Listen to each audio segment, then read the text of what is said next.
Saya pakai masker, saya mau sholat. Pemerintah punya aturan, ulama itu punya aturan. Lu itu Sekarang ulama ikut pemerintah. Kagak bisa. Siapa bilang ulama lebih tinggi daripada pemerintah? Oh. Makanya Pernah nggak ulama marah? Pernah nggak ulama udah marah? Saya mau minta, saya tidak ngurus bapak, saya masuk ke masjid rumah Allah. Udah, Betul. Ya, Rumah Allah ada aturannya. aturan saya nggak lari-lari di masjid, saya hanya pakai masker. Video ini hanya untuk mereka yang punya logika. Bagi yang tidak punya logika, skip aja. Anda mungkin sempat melihat video pertikaian antara pengurus masjid dan seorang jamaah di Masjid Al-Amanah Bekasi. Gara-garanya ada seorang jamaah bernama Roni sholat dengan mengenakan masker. Roni menganggap ia harus mengikuti protokol kesehatan. Sang pengurus masjid bernama Abdurrahman rupanya nggak terima. Dia marah-marah dan meminta Roni melepaskan masker karena tidak sesuai dengan ketentuan sholat di masjid. Roni bahkan diusir untuk keluar dari masjid.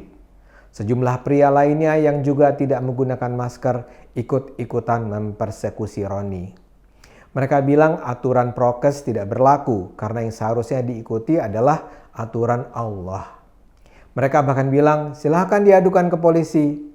Sampai video berakhir, Roni terlihat berkukuh menjalankan kewajiban bermasker. Dia ditenangkan oleh seorang perempuan, nampaknya istrinya, yang berusaha melerai perselisihan.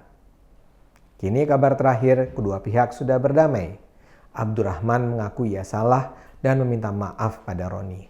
Permintaan maafnya dituangkan dalam surat bermaterai. Nampaknya para pengurus masjid itu takut juga kalau sampai diadukan ke polisi karena dengan sengaja melarang orang menjalankan protokol kesehatan. Apa yang saya sampaikan ini hanya satu dari banyak peristiwa yang menunjukkan keterbelakangan sebagian umat Islam. Ini adalah contoh bagaimana kesempitan beragama bisa membawa kemudaratan. Agama yang seharusnya mau berkah malah membawa kehancuran. Para pengurus masjid tersebut jelas kelihatan tidak berakal sehat. Salah seorangnya bahkan terkesan hendak memukul Roni. Tapi di sisi lain saya melihat mereka ini sekedar korban.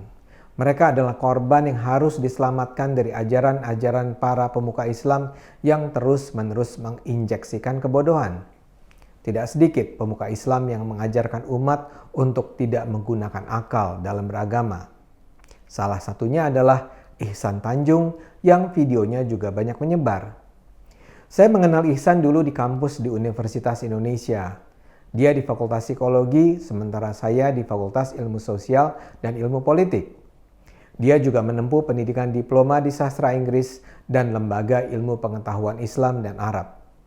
Sejak masih kuliah, dia sudah sering mengeluh tentang materi kuliah yang menurutnya menyesatkan karena sekedar ilmu ciptaan manusia yang bertentangan dengan ilmu ciptaan Allah. Belakangan saya tahu dia menjadi salah seorang penceramah Islam yang sangat populer. Buat saya itu tidak mengherankan karena dia memang artikulatif, suaranya enak didengar, pandai bicara, dan tampan. Selama 10 tahun, dia bahkan sempat menjadi salah satu narasumber program Al-Quran seluler bersama Agim, Kiai Haji Didin Hafiduddin, dan almarhum Arifin Ilham. Sayangnya, ketika saya menyaksikan materi videonya yang saat ini sedang viral, saya rasa ia menjadi semakin terbelakang. Dalam video itu dia menyerukan umat Islam untuk tidak mematuhi protokol kesehatan. Menurut dia wabah COVID ini adalah wabah yang direncanakan untuk menjauhkan umat Islam dari agamanya. Dia mengkritik aturan yang mewajibkan orang memakai masker, menjaga jarak, dan tidak bersentuhan. Menurut Ihsan, itu semua adalah akal-akalan Yahudi yang membenci Islam. Ihsan berkeras, Nabi Muhammad sangat tegas menyerukan umatnya untuk mengikuti caranya sholat tanpa menambah-nambah aturan sesuai zaman. Misalnya saja dalam soal sholat berjamaah. Sholat berjamaah seharusnya dilakukan secara rapat dan tidak mengenakan masker. Menurutnya ruang-ruang yang ada di antara jemaah di waktu sholat akan diisi oleh setan. Karena itulah katanya kaum Yahudi memaksa umat Islam sholat berjamaah dengan jarak renggang sehingga setan bisa masuk di antara barisan muslim. Akibatnya katanya saat ini masjid memuliakan setan. Begitu juga kaum Yahudi tidak ingin umat Islam memakmurkan masjid.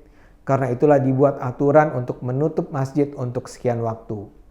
Dan ketika masjid kembali dibuka, dibuat aturan bahwa kapasitasnya harus dibatasi. Masjid yang semula diisi oleh 2.000 orang, sekarang cuma boleh diisi oleh 500 orang. Itu strategi Yahudi, kata Ihsan. Umat Islam akhirnya tunduk pada aturan WHO, bukan aturan Allah. Jamaah yang seharusnya menyerukan kata amin sekeras-kerasnya tatkala imam menyelesaikan pembacaan Al-Fatihah, kini terhambat karena terhalang masker. Maka suara sholat pun tidak bergema.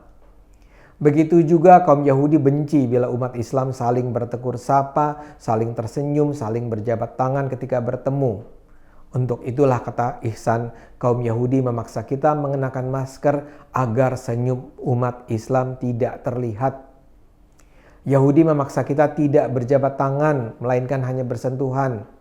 Itu semua adalah cara Yahudi menjauhkan umat Islam dari ajaran agamanya. Dengan mematuhi aturan yang dibuat WHO, kita hanya peduli pada keselamatan dunia, bukan keselamatan akhirat. Ihsan mengingatkan akan ada banyak umat Islam yang ditolak masuk surga karena berani mengubah ajaran sesudah Nabi wafat. Buat siapa kita sholat, tanya Ihsan? Buat Allah atau buat kaum Yahudi?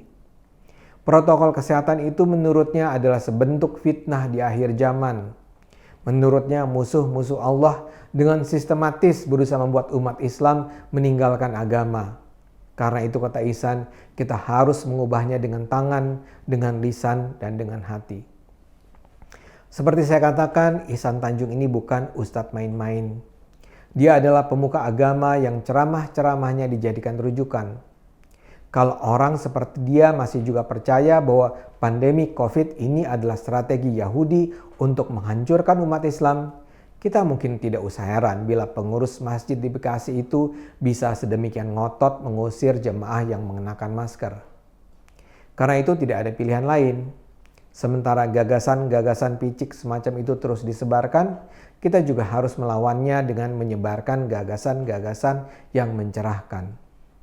Penyelamatan Indonesia harus dimulai dari pencerahan alam berpikir.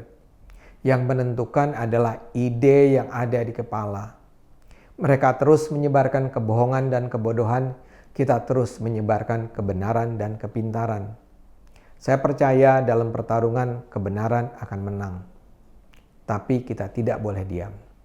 Mari terus gunakan akal sehat. Hanya dengan akal sehat, insya Allah bangsa ini akan selamat.